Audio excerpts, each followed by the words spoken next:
मुझे खान दिन भर की खबरों में सबसे पहले डालते हैं नजर आज के मुख्य समाचारों पर। अंतर्राष्ट्रीय सहकारिता दिवस पर केंद्रीय सहकारी बैंक प्रभुत्व व प्राथमिक मल्टीपर्पज सहकारी समिति की ओर से किया गया सहकार गोष्ठी का आयोजन। हनुमानगढ़ से श्रीगंगानगर सूरतगढ़ के लिए फिर से शुरू हुई पैसेंजर ट्रेन। स्टेशन मास्टर ने दोपहर 2:25 बजे दिखाई हरी झंडी। 12 केंद्रों पर हुई कांस्टेबल भर्ती परीक्षा। नकल की रोकथाम के लिए पुलिस का खुफिया तंत्र रहा सक्रिय। पोषण वाटिका विकसित करने के अभियान की शुरुआत। जंक्शन की वार्ड 4 स्थित आंगनबाड़ी केंद्र पर हुआ कार्यक्रम। अब खबरें विस्तार से। 100वें अंतर्राष्ट्रीय सहकारिता दिवस पर शनिवार को जंक्शन स्थित प्राथमिक मल्टीपर्पज सहकारी समिति लिमिटेड में केंद्रीय सहकारी बैंक क्रबको व प्राथमिक मल्टीपर्पज सहकारी समिति लिमिटेड के संयुक्त तत्वावधान में सहकार गोष्ठी का आयोजन किया गया। इस अवसर पर प्राथमिक मल्टीपर्पज सहकारी समिति में कस्टम हायरिंग सेंटर का उद्घाटन हनुमानगढ़ विधायक चौधरी विनोद कुमार व कलेक्टर नथमल डिडेल ने किया। अतिथियों द्वारा सहकार गोष्ठी में राज्य सहकार व्यक्तिगत दुर्घटना बीमा योजना अंतर्गत हनुमानगढ़ केंद्रीय सहकारी बैंक की शाखा गोलूवाला की समिति खोथावाली के मृतक सदस्य रणवीर राम की नॉमिनी सुमित्रा देवी को 10 लाख रुपए का चेक प्रदान किया गया। साथ ही अतिथियों द्वारा सिंगल यूज प्लास्टिक बैन को लेकर जागरूकता पोस्टर व नाबार्ड द्वारा प्रायोजित वित्तीय डिजिटल साक्षरता अभियान पुस्तक का विमोचन किया गया। सहकार गोष्ठी को संबोधित करते हुए हनुमानगढ़ विधायक चौधरी विनोद कुमार ने कहा कि पहले किसानों को लोन देने में दिक्कत आती थी, लेकिन सोसाइटियों से लोन मिलने पर कृषि उत्पादकता बढ़ी है। कुछ सहकारी समितियों में गड़बड़ी हुई, लिहाजा इन पर अंकुश रखना भी जरूरी है। किसानों का विश्वास प्राप्त करने के लिए सहकारी समितियों का प्रत्येक 6 महीने में ऑडिट हो। साथ ही कहा कि किसान जिस कार्य के लिए लोन लें, पैसा उसी में खर्च करें। उन्होंने किसानों को बचत की आदत डालने की बात भी कही। भूमि विकास बैंक के सचिव पीठदान चारण की प्रशंसा करते हुए चौधरी ने कहा कि यह बैंक बंद होने के कगार पर आ गया था, लेकिन अब सचिव ने इसे राजस्थान में नंबर 1 पर ला दिया है। केंद्रीय सहकारी बैंक के वसूली में नंबर 1 होने पर उनकी पीठ थपथपाई गई। कस्टम हायरिंग सेंटर को लेकर कहा कि कृषि के महंगे उपकरण हर कोई नहीं खरीद पाता और ये काम भी साल में 2-3 बार आते हैं। ऐसे में कस्टम हायरिंग सेंटर से बहुत कम किराए पर किसानों को कृषि उपकरण मिल सकेंगे। इसका बड़ा लाभ भी किसानों को मिलेगा। उन्होंने राज्य सरकार द्वारा चलाई जा रही चिरंजीवी स्वास्थ्य बीमा योजना समेत विभिन्न योजनाओं का लाभ उठाने का भी आह्वान किया।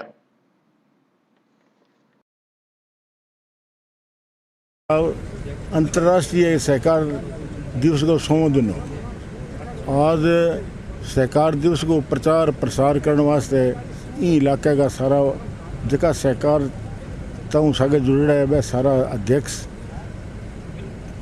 प्रबुद्ध नागरिक और वरिष्ठ जगह नेता सारा उठाया, कलेक्टर भी आया, सारा ही बारे में चर्चा करी और इनको जो फायदा है वो स्पष्ट दिखने लग रहा। आज हमारे बैंक में जगह पिछले साल में कर्जो पड़ो, इन साल में 4 करोड़ रुपया लगभग तो केंद्रीय सहकारी बैंक की वसूली कर ली। और भूमि विकास बैंक में जो मारो बिल्कुल बंद होने के कगार पर हो गया, वो आज राजस्थान में पहले नंबर पर आ गया। वो क्यों आ गया कि किसानों की पैदावार बढ़ी है, किसानों ने भाव अच्छा मिला है, किसानों की पैदावार बढ़ी है, टाइम पर खाद मिली है, बीज मिली है। और मुख्यमंत्री जी पहली दफ़ा किसानों को बजट आलू पेश कर में डिग्गी आएंगी, खाड़ा बनाने की बात और बाड़बंदी की करने की बात, खाद को जो स्टॉक करने वास्ते पैसा दिया है। और जो गोदाम बने में माल का अगर कोई रख गए और बिंगो भाव देखना चाहे तो 70% बिने पैसा मिल जाएगा। जन बिंग इच्छा हो जाए वो बेच लो, तो ऐसा सहकार होगा। और आज की ओल्ड पेंशन लागू कर देनी है, बहुत बड़ी बात है साहब। हॉस्पिटल में सारो 10 लाख रुपया था इनको फ्री इलाज, 10 रुपया आनेगा, 10 रुपया जाना कटा वह भी खत्म कर दिया। मैं समझूँ सरकार की देखिए बहुत अच्छी नीति है, अभी को फायदा उठाना हमारे पर निर्भर करे, पब्लिक पर है। हर चीज़ की सुविधा दे दी, पर बस सुविधा जो नहीं मिलेगी जना बैठा पा जावांगा भी हमारा बापा ने जानकारी उसी। तो जागरूकता की जरूरत है। सहकारिता देखिए है वह बहुत अच्छी है। एक और पॉलिथीन बंद करने को मुख्यमंत्री जी आह्वान करे, इन पर मैं सारा मिल के चला। वो अपने समाज खातर एक किस्म की कैंसर को घर है, इनमें जी चीज़ आप चाय पिया बिंग सगे बिंग असर जाए, पशु कोई खा ले वो पेट में जाएगी, वो गला को नहीं नाली ये बात बंद होगी, ब्लॉकेज हो है। तो इन्हें आप सारा मिलजुल के बंद करा ताकि आने वाला जो भविष्य है वो स्वस्थ वर्धक रहे, लोगों का नुकसान नहीं हुए। तो मैं कहूँ सारा मिल गए और आप सहकारिता पर जोड़ दें, सारा मिलजुल गए। मतलब ये है कि सब आपस में मिल गया आप करा। कलेक्टर नथमल डिडेल ने कहा कि इस जिले ने सहकारिता के क्षेत्र में बहुत अच्छा कार्य किया है। किसानों के प्रति राज्य सरकार की संवेदनशीलता इसी से देखी जा सकती है कि सरकार ने किसान कल्याण कोष की राशि को 2000 करोड़ से बढ़ाकर 5000 करोड़ कर दिया। कृषि बजट अलग से पेश किया गया। 11 छोटे छोटे मिशन की घोषणा की गई, जिसमें उर्वरकता, बीज, खाद्य, सिंचाई, कृषि उपकरण आदि किसानी के हर पहलू को कवर किया गया।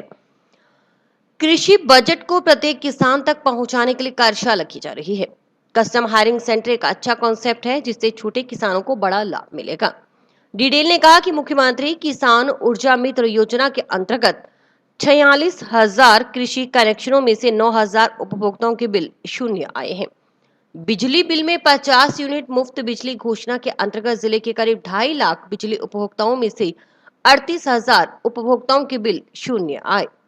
कलेक्टर ने पानी का सदुपयोग करने व प्रत्येक घर में बारिश के पानी को सहेजने के लिए टांका बनाने की बात कही। योगदान सबके लिए और सबका योगदान एक के लिए जो कंसेप्ट है, उसके आधार पर हम लोग गांव में, खेतों में बहुत आमूल चूल परिवर्तन कर सकते हैं। हनुमानगढ़ जो कि धान यानी कि किसी भी प्रकार की उपज के लिए एक तरीके से कटोरा कह सकते हैं या हाई प्रोडक्टिविटी का क्षेत्र है। किसान बहुत हार्ड वर्क करते हैं और जमीन की उत्पादकता बहुत अच्छी है। इस जिले में सहकारिता ने बहुत अच्छा कार्य किया है और लगातार जनप्रतिनिधियों के मोटिवेशन से और अधिकारियों की मेहनत से इस जिले ने प्रथम या दूसरा स्थान हमेशा से प्राप्त किया है। और वसूली जैसे क्षेत्र में भी लगातार प्रथम स्थान का मतलब ही यही है कि किसान अपनी जिम्मेदारी को समझता है कि आज कोऑपरेटिव सोसाइटी ने मेरे विकट समय में, संकट के समय में या जब मुझे जरूरत पड़ी तब मेरी सहायता की है, तो मुझे सोसाइटी को वापस रीपे भी करना चाहिए। और आप माननीय मुख्यमंत्री जी की किसानों के प्रति संवेदनशीलता इसी बात से देख सकते हैं कि इस वर्ष भी जो किसान कल्याण कोष बना हुआ है उसमें 2000 करोड़ रुपए का प्रोविजन पिछले बजट में किया था, लेकिन अभी जो फरवरी में 2022-23 का बजट आया है उसमें किसान कल्याण कोष की राशि को 2000 करोड़ से बढ़ा के 5000 करोड़ कर दिया है। और इन्हीं राशि के माध्यम से, जैसे आज हम लोग कस्टम हायरिंग सेंटर का भी यहाँ इस सोसाइटी में उद्घाटन करने जा रहे हैं। इतना अच्छा कंसेप्ट है कि अगर किसान छोटे हैं या किसी भी उपकरण को सीधा खरीद नहीं सकते, पैसे ज़्यादा लगते हैं, तो इन छोटे छोटे कस्टम हायरिंग सेंटर के माध्यम से वो लोग उधार ले सकते हैं और किराया चुकता करके उन उपकरणों का उपयोग कर सकते हैं। इस वर्ष के बजट में कृषि का अलग से बजट पेश किया गया, यानी कि आज हमारी अर्थव्यवस्था में किसानी का या खेती का बहुत बड़ा योगदान है। और इस योगदान को, इस महत्व को समझते हुए माननीय मुख्यमंत्री जी ने कृषि बजट में 11 छोटे छोटे मिशन की घोषणा की है, जिसमें उन्होंने जमीन से संबंधित जमीन की उर्वरकता को लिया है। उसके बाद बीज, किसानों के साथ बीजों के संबंध में कोई धोखा नहीं हो, बीजों में अच्छा रिसर्च हो, हाई प्रोडक्टिविटी वाले बीज उत्पन्न हो। खाद के संबंध में कि जो अपनी फर्टिलाइजर है वो बायो फर्टिलाइजर या उसमें कैसी टेक्निक हो, उसको महत्व दिया है।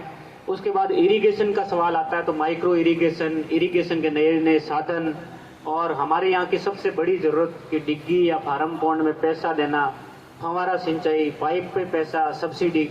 उसके बाद आता है किसानों के लिए उपकरण, तो उसमें कस्टम हायरिंग सेंटर्स की घोषणा, नए उपकरणों पे सब्सिडी, यानी कि हर किसानी के या खेती के हर पहलू को इन 11 छोटे छोटे मिशन में कवर किया गया है। इससे पहले केंद्रीय सहकारी बैंक के एमडी दीपक कुक्कड़ ने अंतर्राष्ट्रीय सहकारिता दिवस के बारे में विस्तार से बताते हुए कहा कि केंद्रीय सरकारी बैंक वसूली में पूरे राजस्थान पर पहले स्थान पर है। साथ ही वसूली डेट बढ़ाने को पत्र लिखने की जानकारी थी। सहकारी समितियों के उप रजिस्ट्रार अमीलाल सार ने बताया कि इस बार जिले में 80 करोड़ रुपए के चने की खरीद हुई। खास बात यह कि बाजार भाव के अंतर 11 करोड़ का रहा। क्रबको के राज्य प्रबंधक हवा सिंह रणवा ने कहा कि 8 से 10 लाख टन यूरिया यूक्रेन से आयात नहीं हो सका, लेकिन जिले में उर्वरकों की कोई कमी नहीं आने देंगे। जरूरत के रैक की व्यवस्था करती जाएगी। जिसकी एक कड़ी में आज यहाँ कस्टम हायरिंग सेंटर का उद्घाटन किया जा रहा है। इनमें प्रत्येक समिति को 10 लाख रुपए के उपकरण सरकार द्वारा दिए गए हैं, जिसमें 2 लाख रुपए उस समिति के द्वारा, श्रम के द्वारा लगाए गए हैं और 8 लाख रुपए की सब्सिडी सरकार के द्वारा दी गई है। इसके अतिरिक्त गोदामों का भी निर्माण किया जा रहा है। गांव के लोग जो अपनी उपज को रखना चाहते हैं, उपज के बदले लोन लेना चाहते हैं या कृषि आदान का भंडारण सहकारी समितियां करना चाहती हैं, उनमें जो गोदाम निर्मित किए जा रहे हैं वो काफ़ी उपयोगी साबित होंगे। कृषि उपकरण जो काफ़ी महंगे होते हैं और हमेशा हर किसान को भी ज़रूरत नहीं रहती है, और ज़्यादा मजबूत बनाएंगे और सहकारिता को मजबूत बनाने में हमारी राज्य सरकार और केंद्र सरकार के द्वारा भी बहुत बड़ी सुविधाएं और कार्यक्रम जो है और बजट दिए गए।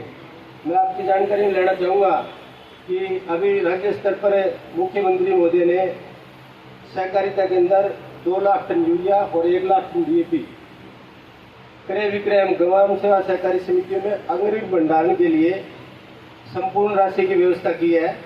इफको, क्रिप्को और IPL द्वारा जो है वो स्टोरेज किया जाएगा, उसमें सरकार द्वारा ब्याज के रूप में और स्टोरेज के रूप में जो है सुविधाएं दी गई है। कुछ कमी रह गई गुणवत्ता में, उसके लिए भी श्रीमान जिला कलेक्टर महोदय ने ACS मैडम को लेटर लिख के उसमें भी छूट के लिए निवेदन किया था। हालांकि समय कम था और चना खरीद 29 जून को बंद हो गई। इसमें अपार सहयोग के लिए मैं श्रीमान जिला कलेक्टर महोदय का धन्यवाद व्यक्त करता हूँ। और आप सभी को, जैसा कि एमडी साहब ने बताया, सहकारिता से कोई अछूता नहीं है। आपसे निवेदन करूं कि सहकारी विभाग में गृह निर्माण सहकारी समिति, दुग्ध सहकारी समिति, महिला सहकारी समितियां, ग्राम सेवा सहकारी समितियां, मल्टीपर्पज सहकारी समितियां, यानी कोई आदमी सहकारिता से वंचित नहीं है। भेड़ ऊन सहकारी समितियां, हर तरह की सहकारी समितियां बनी हुई है। हर आदमी किसी न किसी से जुड़ा हुआ है। प्रत्येक किसान से यह आग्रह किया कि जिस उद्देश्य के लिए लोन लिया जा रहा है, हमें उस उद्देश्य की पूर्ति के लिए ही वो उस लोन के पैसे का उपयोग करना चाहिए। हनुमानगढ़ एक कृषि प्रधान जिला है, जहाँ पर इस सहकारिता और कृषि लोन के माध्यम से बहुत आमूलचूल परिवर्तन हो सकते हैं। मंच के माध्यम से सभी ने एक राय से माननीय मुख्यमंत्री जी का धन्यवाद दिया कि वो किसानों के प्रति संवेदनशील हैं और इस वर्ष बजट में अलग से कृषि बजट की भी घोषणा करके और किसान कल्याण कोष में जो राशि 2000 करोड़ से बढ़ा के 5000 करोड़ की है, उसमें राजस्थान के किसान, हनुमानगढ़ के किसान उनके हमेशा आभारी रहेंगे। और सब मिलकर के जब सकारात्मक प्रयास करेंगे तो मिट्टी, उर्वरकता, फर्टिलाइज़र, कृषि के इक्विपमेंट, सिंचाई के तरीके, पहचान के लिए MSP, जब हर कड़ी को जोड़ेंगे तो किसान का भी फायदा होगा, राजस्थान की अर्थव्यवस्था में आमूलचूल परिवर्तन आएंगे। जुलाई के प्रथम शनिवार को, जैसा कि आप जानते हैं कि अंतर्राष्ट्रीय सहकारिता दिवस का आयोजन किया जाता है। इस कड़ी में आज हनुमानगढ़ में अंतर्राष्ट्रीय सहकारिता दिवस समारोह पूर्वक मनाया गया। इस अवसर पर कस्टम हायरिंग सेंटर का भी उद्घाटन किया गया। इस कस्टम हायरिंग सेंटर के माध्यम से किसानों को उनके काम में आने वाले कृषि उपकरण और ट्रैक्टर आदि नाम मात्र के किराए पर उपलब्ध हो सकेंगे। इस कार्यक्रम में जनप्रतिनिधि और सभी अधिकारी और सहकारिता से जुड़े हुए व्यवस्थापक और अन्य सभी साथी उपस्थित। कोरोना काल में बंद हुई हनुमानगढ़ से श्रीगंगानगर होकर सूरतगढ़ जाने वाली पैसेंजर ट्रेन फिर से शुरू हो गई। शनिवार को हनुमानगढ़ जंक्शन रेलवे स्टेशन से स्टेशन मास्टर नगेंद्र प्रताप सिंह ने दोपहर 2:25 बजे गाड़ी संख्या 04767 हनुमानगढ़ से श्रीगंगानगर सूरतगढ़ को हरी झंडी दिखाकर रवाना किया। हनुमानगढ़ से चलने के बाद यह गाड़ी श्रीगंगानगर पहुंचेगी। श्रीगंगानगर में 10 मिनट ठहराव के बाद यह ट्रेन सूरतगढ़ जाएगी। श्रीगंगानगर जाने के लिए कोई गाड़ी नहीं होने के चलते परेशानी झेल रहे लोगों को इस ट्रेन के शुरू होने से राहत मिलेगी। स्टेशन मास्टर नागेंद्र प्रताप सिंह ने बताया कि इस गाड़ी की शुरू होने से यात्रियों में खुशी का माहौल है। हनुमानगढ़ से श्रीगंगानगर और सूरतगढ़ के लिए शुरू हुई इन पैसेंजर ट्रेनों से दोनों जिलों के हजारों यात्रियों को बड़ी राहत मिलेगी। कोरोना काल से बंद पड़ी इन गाड़ियों को शुरू करने की पिछले काफी समय से मांग की जा रही थी। पैसेंजर ट्रेन का ठहराव कई छोटे छोटे स्टेशनों पर होगा। इससे ग्रामीण क्षेत्र के यात्रियों को भी हनुमानगढ़ से श्रीगंगानगर और सूरतगढ़ के लिए सीधी ट्रेन सेवाएं उपलब्ध हो सकेंगी। उन्होंने बताया कि श्रीगंगानगर सूरतगढ़ प्रतिदिन शाम 7:25 पर श्रीगंगानगर से रवाना होकर 10:35 पर सूरतगढ़ पहुंचेगी। इसी तरह दूसरी गाड़ी सूरतगढ़ श्रीगंगानगर वापसी में सूरतगढ़ से प्रतिदिन देर रात 1:15 पर रवाना होकर अल सुबह 4 बजे श्रीगंगानगर पहुंचेगी। इसी तरह श्रीगंगानगर हनुमानगढ़ रेल सेवा श्रीगंगानगर से प्रतिदिन शाम 4:25 पर रवाना होकर शाम 6 बजे हनुमानगढ़ पहुंचेगी। वहीं वापसी में गाड़ी हनुमानगढ़ श्रीगंगानगर रेल सेवा प्रतिदिन दोपहर हनुमानगढ़ से 2:25 बजे रवाना होकर 3:55 बजे श्रीगंगानगर पहुंचेगी। ट्रेन में 9 द्वितीय साधारण श्रेणी व 2 गार्ड डिब्बों सहित कुल 11 डिब्बे होंगे। आज हनुमानगढ़ से श्री गंगानगर के लिए 14:25 में गाड़ी संख्या 04767 आज शुभारंभ हुआ है। ये गाड़ी हनुमानगढ़ से चल करके गंगानगर जाएगी। गंगानगर से 10 मिनट स्टॉपेज करने के बाद सूरतगढ़ तक जाएगी। जो पहले ये गाड़ी बंद चल रही थी, अब आज से ये गाड़ी शुरू हो गई है, जिससे यात्रियों को दोपहर में गंगानगर जाने के लिए कोई गाड़ी नहीं होती थी। अब इस गाड़ी की सुविधा मिलने से यात्रियों में जो है खुशी का माहौल है। सादुलपुर के लिए भी एक गाड़ी चलनी है जो 04778 जो यहाँ से 18:30 पर चलती है। अभी वो गाड़ी चल नहीं रही है। सादुलपुर में जगह नहीं है, एक नया प्लेटफार्म बना है और नई लाइन का उसका कनेक्शन नहीं हुआ है उससे, इसलिए अभी गाड़ी नहीं चल पा रही है। क्योंकि गोगामेडी का मेला भी शुरू होने वाला है। मेले से पहले उम्मीद है कि मेले से पहले वहाँ का प्लेटफार्म और लाइन को जोड़ दिया जाएगा, तो नई गाड़ी जो है 04778 जो कोरोना काल में बंद हो गई थी, वो गाड़ी चलना शुरू हो जाएगी। जंक्शन के वार्ड 52 में दून कॉलेज के पीछे स्थित एक मकान में रखे गैस सिलेंडर में शनिवार को अचानक आग लग गई। गैस सिलेंडर में आग लगने की सूचना से आसपास के क्षेत्र में हड़कंप मच गया। सूचना पर फायर ब्रिगेड और सुरेशिया चौकी पुलिसकर्मी मौके पर पहुंचे और आग बुझाने का प्रयास शुरू किए। पुलिसकर्मियों ने अपनी जान पर खेलते हुए घर में घुसकर आग बुझाने की कोशिश की, लेकिन सफलता नहीं मिली तो दमकल को बुला आग बुझाई गई। सुरेशिया पुलिस चौकी प्रभारी एएसआई भूप सिंह ने बताया कि शनिवार सुबह करीबन 9:30 बजे सूचना मिली कि वार्ड 52 में कश्मीर सिंह रायसी के मकान में रखे गैस सिलेंडर में आग लग गई। सूचना पर पुलिस मौके पर पहुंची तो घर में रखे छोटे गैस सिलेंडर में आग लगी हुई थी। पूरा गैस सिलेंडर जल रहा था। मौके पर लोगों की भीड़ जमा थी। उन्होंने वहां से हटाकर पुलिस जवानों ने पानी व गीले कपड़े डालकर आग बुझाने का प्रयास किया, लेकिन आग नहीं बुझी। इस पर फायर ब्रिगेड को बुलाया गया और फायर ब्रिगेड की सहायता से आग पर काबू पाया गया। गनीमत रही कि जानमाल का नुकसान नहीं हुआ। अगर समय पर आग न बुझाई जाती तो गैस सिलेंडर फटने की स्थिति में बड़ा हादसा हो सकता था। आज सुबह करीबन 9:30 पौने 10 बजे की बात है। कश्मीर सिंह रायसी है जिसका मकान दून कॉलेज के पीछे है। तो अचानक फ़ोन आया कि इस तरह से सिलेंडर में आग लगी है। तो मैं मौके पर पहुंचा। तो वहाँ पर सिलेंडर में छोटा सिलेंडर था, उसमें आग लगी हुई थी और आग भी बहुत ज़्यादा लगी हुई थी। पूरा सिलेंडर जल रहा था। लोगों की सहायता से फिर पहुँच के लोगों को इधर उधर किया और सिलेंडर पर पानी वगैरह डलवाया और गीले कपड़े वगैरह भी डलवाए, मगर सिलेंडर में आग नहीं बुझी।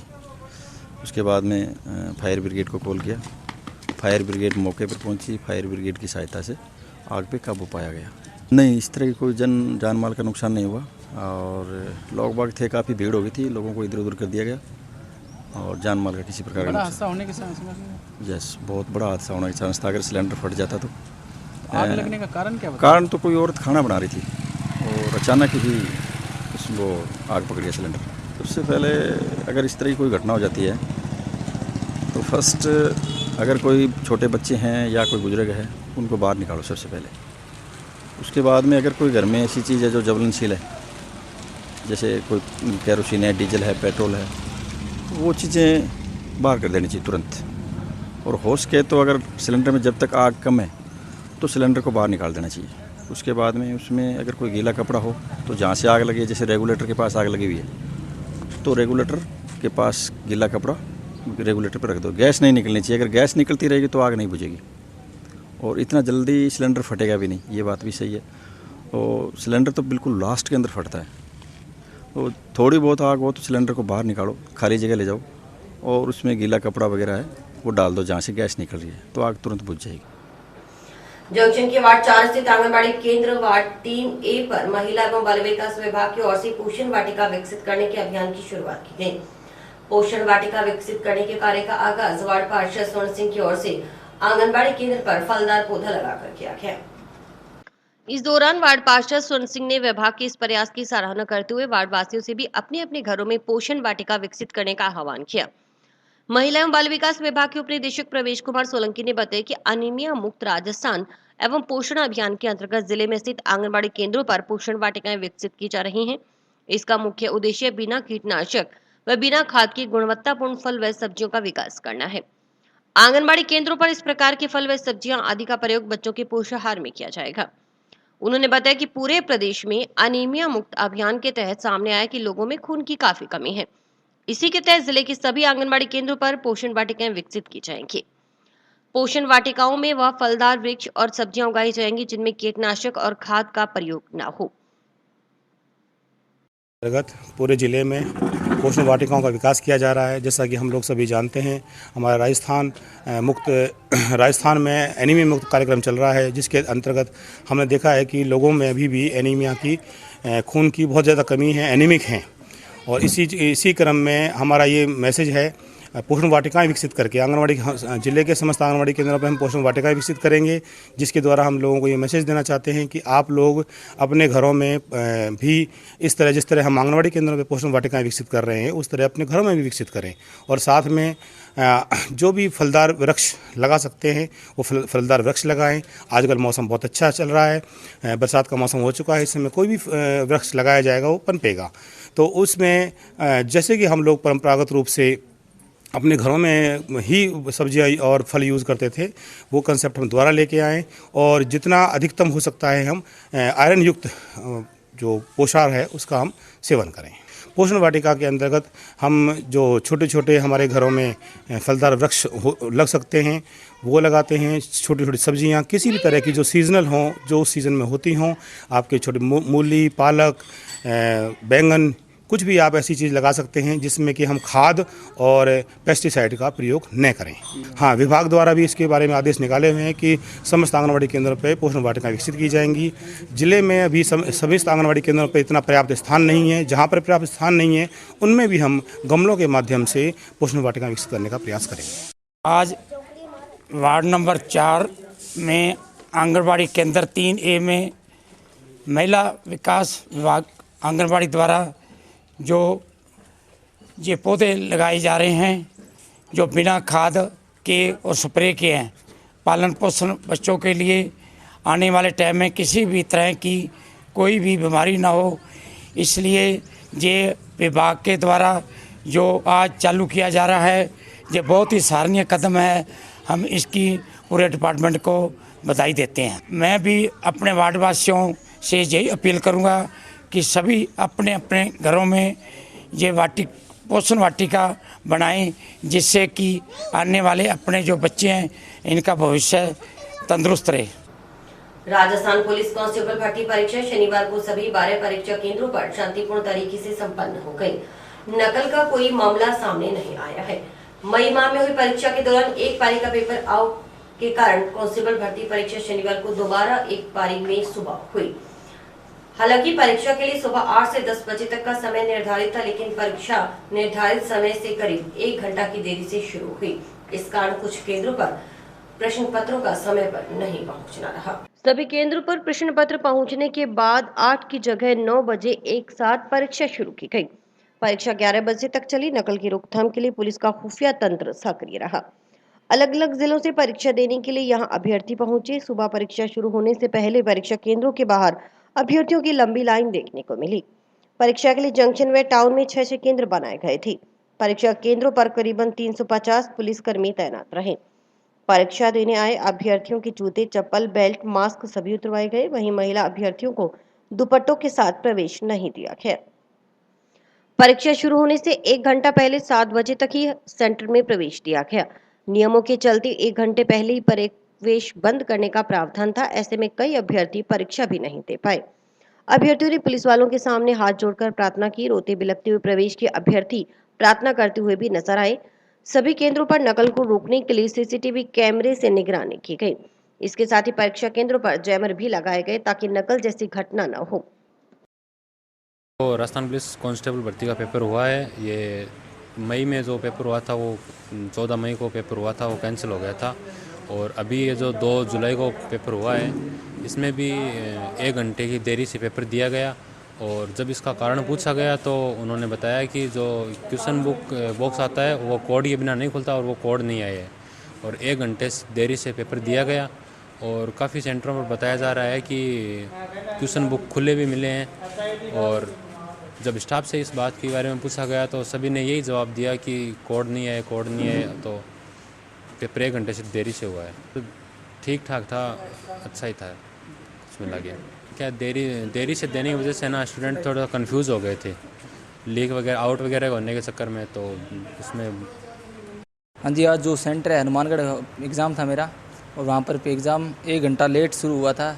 इसके कारण उन्होंने पीछे कारण ये बताया था कि पेपर पीछे से आए नहीं हैं, और उसी के साथ पहले 8 से 10 एग्ज़ाम होना था, लेकिन उन्होंने पेपर नहीं आने की वजह से एग्ज़ाम को 1 घंटा आगे कर दिया। फिर एग्ज़ाम 9 से 11 हुआ था, और एग्ज़ाम हमें सभी बच्चे बोल रहे थे भी आउट होने का फिर खतरा है, तो सभी बच्चे डरे हुए थे।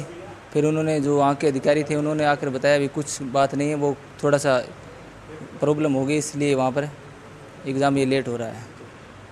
और एग्ज़ाम बाकी जैसे पहले था मई में हुआ था, 14 मई को सेकंड पारी में सेम वैसा एग्ज़ाम था, वही क्वेश्चन थे, उतने ही लेंथी रीजनिंग के क्वेश्चन थे रोडेज बस पे। बिल्कुल नहीं सर, जो शोगोलॉजी ने 1 साल 2 साल लगभग 1.5 साल हो गए फ्री कर रखा है बसों में, उनका कोई किराया नहीं लगता सर। आज हनुमानगढ़ में जो कांस्टेबल भर्ती परीक्षा एक पारी की कैंसिल हुई थी, उसको पुनः आयोजित कराया जा रहा है, और इसमें हमने सारी व्यवस्थाएं आज चेक की हैं, सुचारू रूप से अच्छे से सारा सुरक्षा इंतजाम किया हुआ है और एग्ज़ाम चल रहा है। तो कितने सेंटर थे हमारे 12 सेंटर थे। कितने विद्यार्थी परीक्षा में भाग लिया? करीब 7,400 विद्यार्थी जो थे, जो पहले बैठे थे, उन लोगों को ही मौका दिया गया है, लेकिन उपस्थिति अभी एग्ज़ाम खत्म होने के बाद पता चलेगी, संख्या कुछ कम ही रहेगी उससे। व्यवस्थाएं कैसी नजर आई आपने? व्यवस्थाएं बिल्कुल एकदम परफेक्ट हैं। लेट शुरू हुआ, इसका क्या कारण था? उसका कारण कुछ सेंटर्स पे टाइमली नहीं पहुंच पाया पेपर, इस वजह से फिर सभी जगह वो लेट शुरू किया। जब सब जगह पहुंच गया उसके बाद वहाँ से जब मुख्यालय से हमें गो हेड मिला, उसके बाद शुरू कराया। और अभी वक्त है एक ब्रेक का।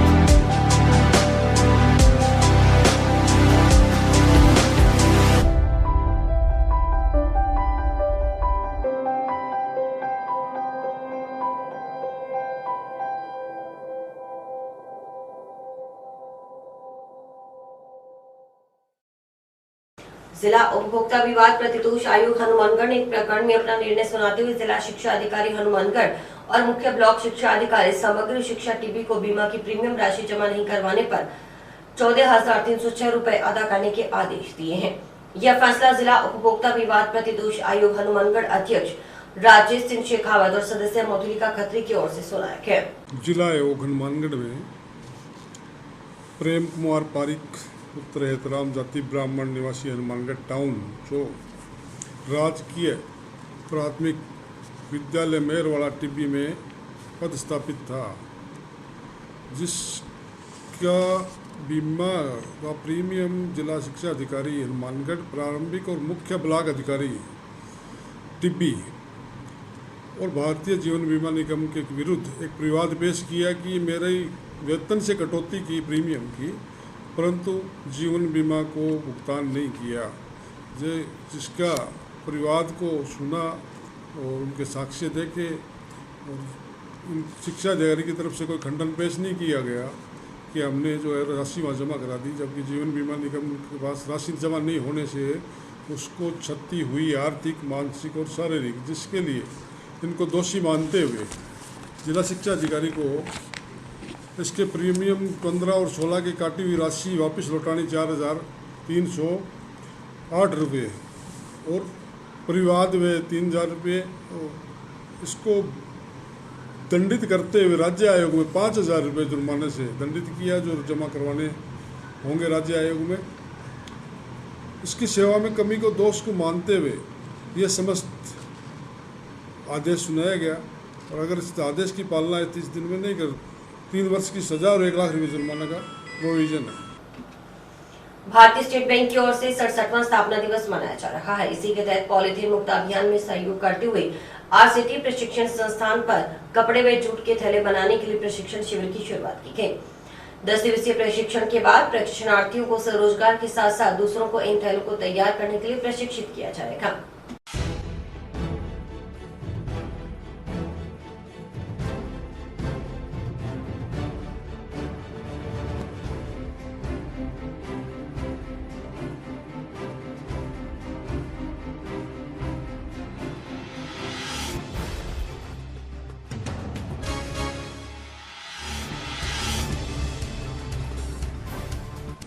आज एक्चुअली भारतीय स्टेट बैंक जो 67 जो बैंक्स डे है उसके उपलक्ष्य में जो और राजस्थान सरकार जो विशेष रूप से जिला कलेक्टर महोदय का जो आदेश था कि भाई पॉलीथीन फ्री होना चाहिए, तो इसी के उपलक्ष्य में आज हमने जो 34 प्रशिक्षणार्थी हैं इनको पेपर से बैग इन कपड़े से बैग बनाने का कार्यक्रम स्टेट बैंक की तरफ से स्टार्ट किया गया है। ये 10 दिन का प्रोग्राम है। इसमें सभी को रोजगार के लिए, खुद के लिए और इतना ट्रेंड किया जाएगा कि ये दूसरों को रोज़गार भी दे सके। इससे पॉल्यूशन में कमी आएगी। अब आप देख रहे हैं कि नालियों में कितना पॉलीथीन वगैरह जमा हो रहा है, पानी का निकास नहीं हो रहा है, तो इससे मुक्ति मिलेगी। तो ये बहुत बढ़िया प्रोग्राम स्टेट बैंक हमेशा एक फाइनेंशियल के अलावा एक सोशल सिक्योरिटी और बहुत सारी स्कीमें जो समय समय पर लाता रहता है। आज हमारे यहाँ पे RCT state bank of India की RCT हनुमानगढ़ के अंदर एक नया हमने जो इनिशिएटिव लेते हुए एक नया बैच आरंभ किया है। जैसा कि राज्य स्तर पे ये चीज़ चल रही है कि पॉलीथीन फ्री होना चाहिए, तो हमने इस प्रकार का जो फाइल फोल्डर जो ऑफिसों में काम आते हैं, तो हमने कागज़ के फाइल फोल्डर बनाने का आज नया प्रशिक्षण कार्यक्रम शुरू किया है, जिसके अंदर 34 महिलाएँ जो है जो कि SHG ग्रुप की महिलाएँ हैं उनको इसका प्रशिक्षण दिया जाएगा। इसका हम देख रहे हैं कि आगामी आने वाले दिनों के अंदर बहुत ही अच्छी मार्केटिंग हमें प्राप्त होगी और लोगों को बहुत अच्छा स्वरोजगार करने का मौका मिलेगा। और इसी के साथ समाचार समाप्त हुए। रोजाना देखते रहिए समाचार। नमस्कार।